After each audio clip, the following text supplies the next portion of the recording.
Since 1929, various writers have told us that we must go through 6 steps or connections before we establish communication with renowned high achievers. This mythical 6 degrees of separation has kept many believers confined to knowing only their peers or colleagues just one rank above. If this seemingly unavoidable procedure has kept you from getting acquainted with top echelon people because you couldn't identify your friends who knew somebody else who knew, then the time has arrived to change your plan for moving up the networking ladder. An illustration.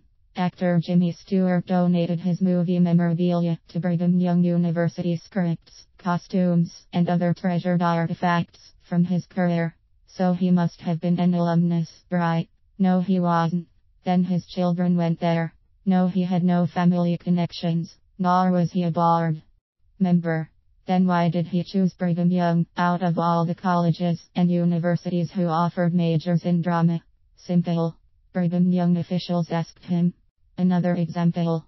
A Georgia businessman who enjoyed local prominence but no reputation beyond his local area told friends that he had spent a most enjoyable day visiting with beloved television personality Art Linkletter in Linkletter's home.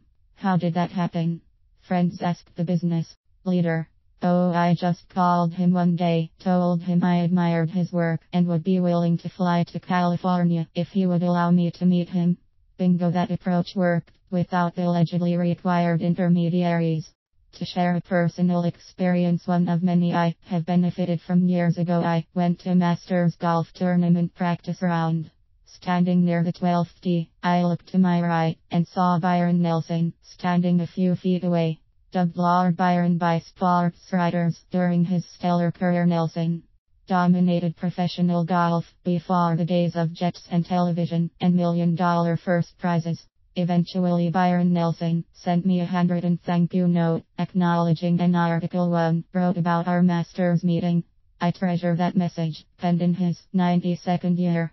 So instead of obeying the claimed 6 steps which are very likely to become barriers instead of the bridges, you want to use these 6 strategies for meeting those on your bucket list.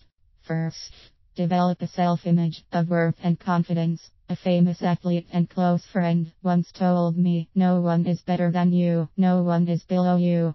We are all at the same level, and nobody has more value than you do. Rate yourself worthy of meeting anyone on your own.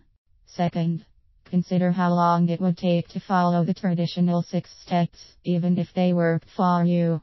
By the time you reached your targeted celebrity, you might have lost your zest for talking with him or her. Third, do your homework. Gather as much information about the individual as you can accumulate, a task which the internet has simplified.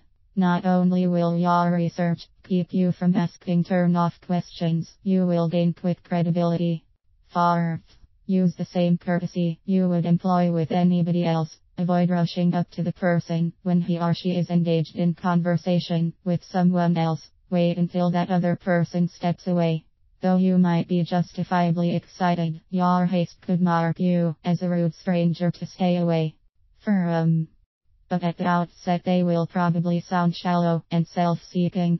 Best case scenario will be when your new friend makes that suggestion without your prompting. Sixth, use an informal, relaxed, warm tone of voice and an unofficial appearance. Public figures welcome those who talk with them without resembling an inquisitive reporter. Just be your authentic self, clearly comfortable and neither intimidated nor over-aggressive. Yes, the time-honored 6 degrees of separation are probably keeping you away from those you would most like to meet. However, the 6 strategies I recommend might very well take you to quick and even lasting friendship with those you admire and long to know.